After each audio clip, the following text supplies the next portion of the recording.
Okay, so what we're going to do in some of these videos is kind of like mirror kind of what you and me do for the Historical Underground, which is a student organization that we have here on campus that y'all probably learn more about later on.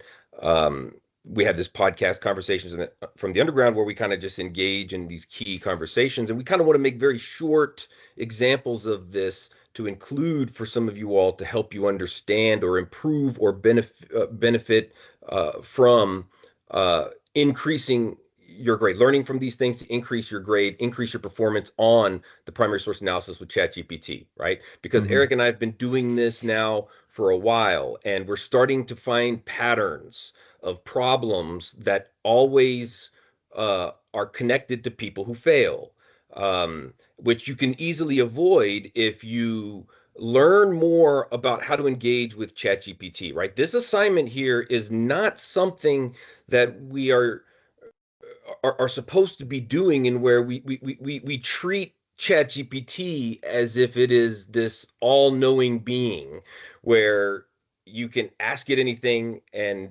receive purely accurate information.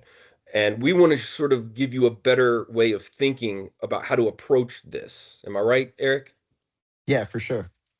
Yeah, we just want to make sure that we're avoiding common mistakes that we've seen over the course of multiple semesters since we've instituted this primary source analysis with the assistance of ChatGPT.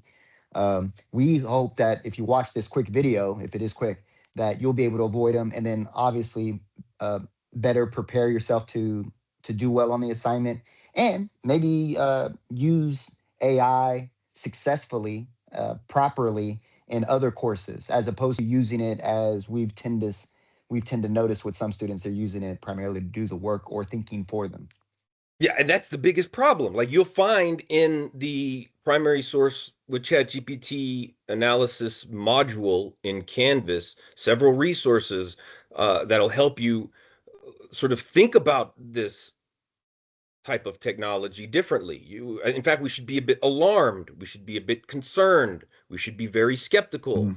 These are the things that, these are the skills, these are the ideas that we're trying to infuse in your mind with this assignment, not to abandon all technological development, but to understand it. In fact, I'm an advocate of this in everything. Anything you want Yeah, to for do, you sure. want to understand it, right? Understand what Right. you're doing and get away from the myths.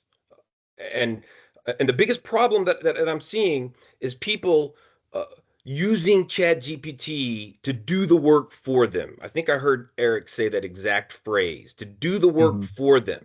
This is a big problem. Why And the is this work, a big problem? yeah, the work we're talking about is analysis. Like, what I see the most from students that bother me is like, before even reading the primary source, they're jumping immediately into ChatGPT and saying, "Hey, have you ever seen this source? What can you tell me about this source?" I don't know. How about you read it first, and then you'll be able to determine what you know from that source. And then what you do is uh, based on your understanding of that source, um, you place it up against what ChatGPT might tell you about the source based on the prompt you give it. Man, And then the analysis starts there. that's so important because one of the things that I've read in one of these books, I've read a few of these books over the past 6 months or so. One of them's called like AI, like something about AI. Eric Mullick's book about AI, or co-intelligence. Mhm. And he talks a lot about the manner by which you speak to this system has a tremendous influence on the output that you get, Mhm. right? Hopefully you'll learn a little bit about how they're trained, and how they generate information, how they come up with answers, right? One of my students brilliantly mentioned how ChatGPT has a weird mind, which is an acronym you may learn about later on in this course, or maybe not. Uh, Western educated, industrial rich democracies. It's trained with this very unique cultural lens. Um, but maybe you'll learn a little bit more about that later. But the point that we want you to understand is if you ask it general questions or try to like make it do the work for you, it's going to give you general uh, Answers, feedback. answers, right? Mhm. But if you push and you ask detailed questions and you get it to where it doesn't really maybe know exactly how to respond to you. That's, I think, a good sign that you're doing a good job. There's been a lot of times where I've had a conversation with ChatGPT, and it resulted in it saying, "I don't know, you have to go to the archives to get that answer," right? Mm. Because it that's where the real analysis that Eric is talking about is going on. And one of the key things that I want to point out here is how important it is to understand that, when you're getting these things to do the work for you, this is having a impact on your brain, right? The learning process and the struggle that comes with having to craft your own language and replacing that entirely with a machine doing it for you comes with tremendous repercussions that you're not critically thinking about if you just participate in this. You're really hurting yourself when you do Yeah, for real. this. It more than anything, it just sounds like when I read students' work using ChatGPT, they're just regurgitating, in essence, the analysis that ChatGPT gave, which means that the student, is giving no analysis. You see this when we watch the transcripts. And by the way, every student who takes our course who has to complete this assignment knows that we look at the conversations that you guys are having with ChatGPT. And if we see you ask one question and they give you this full-fledged response, and then you just simply move on to the next question, it implies that you didn't think about that Hmm. response one bit. You just Right. accepted it.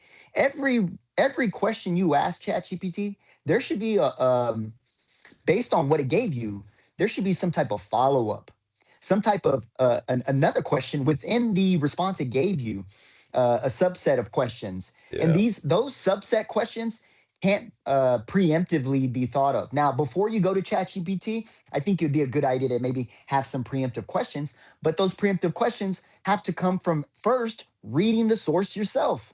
Exactly. You develop those questions. Then when after asking that first question, it will give you a response, and based on that response, you probably should be writing down, wait a minute, I don't really understand that response, and it might lead you further down this, what many might consider it on internet, the rabbit hole. We've all been on rabbit holes, whether it was on Google or in YouTube, based on our inquiries. Hmm. If you look at Google as a linear explanation of information. So, like, I go to Google, I type how to fix my home. Let's get a bunch of random stuff. It's not that prompt isn't specific enough. If you typed in how do I fix my home because um, the foundation is off, well, now we're getting more specific. And let's also remember the following: the answers that Google tends to give you are not always the best ones. How many of us have been on Google and you see yourself on page 3, on Hmm. page 4, looking for the answer? The difficulty with people who don't know how to navigate ChatGPT is that they simply just are accepting the first link on the first page of Google every single time. And anybody that has ever navigated Google knows that that usually isn't always your best bet. Yeah, I mean, that's so true. To me, this large language model technology that ChatGPT is built upon magnifies the Google search potential to the mm, Right. magnifies it unbelievably. It's so beneficial, but on the other hand, it can be very problematic, right?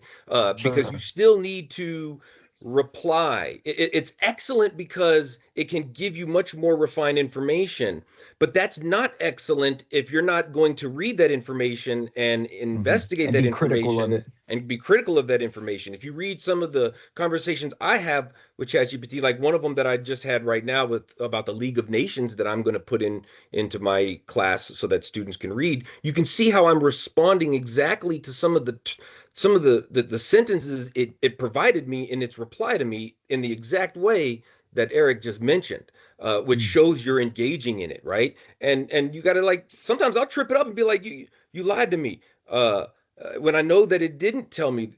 I've convinced ChatGPT to tell me something wasn't true because I kept Right. telling it it wasn't true when it really was. Like, it's very manipulatable. It's also very Hmm. trying to manipulate you. if you listen to the way it is, if you don't ask it to stop trying to offer you all these suggestions, look how leading it is. And it's Mm. leading you in directions of things that have already happened, right? And history is not that. I mean, the value of history comes from the personal experience of the individual who puts their time and effort in to generate a perspective of the past that's unique and specific towards their lived experiences.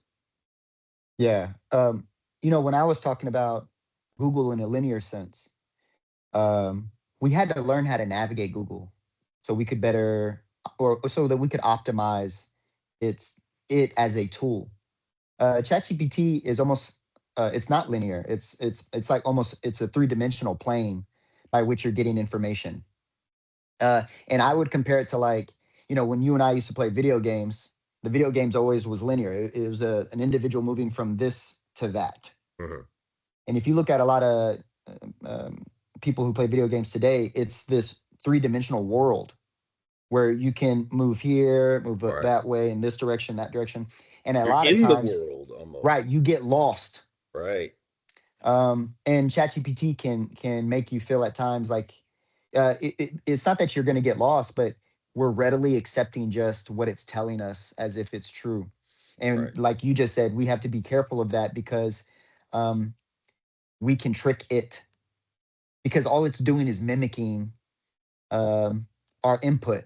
So if you ask good questions, it gives you good answers. If you Yeah. ask simple, basic questions, it's going to give you a simple, basic answer. And Mhm. then the problem again, what we see with many students is the regurgitation of those simple, basic answers, which is the exact opposite of what we were asking you to do in this assignment, which is be analytical of the source, the primary source that is, and then be analytical of the tool that you're using, which would be any large language model. We're primarily working under ChatGPT, but I would imagine, and I'm not sure if you've seen other students use different, um, like Yeah. they've used One student asked Gemini, me, yeah, they've Bard, used, things like that. yeah, they used a bunch of stuff. So, I mean, so what's happening here is that they're growing. The search engines, if you will, the large language models are growing. Yeah. And so we have to be ready for that as well. Right. All right. We'll have more conversations about these short tidbits with information that's important for you later on and over the course of the semester. So, all right. We'll catch up later. All right.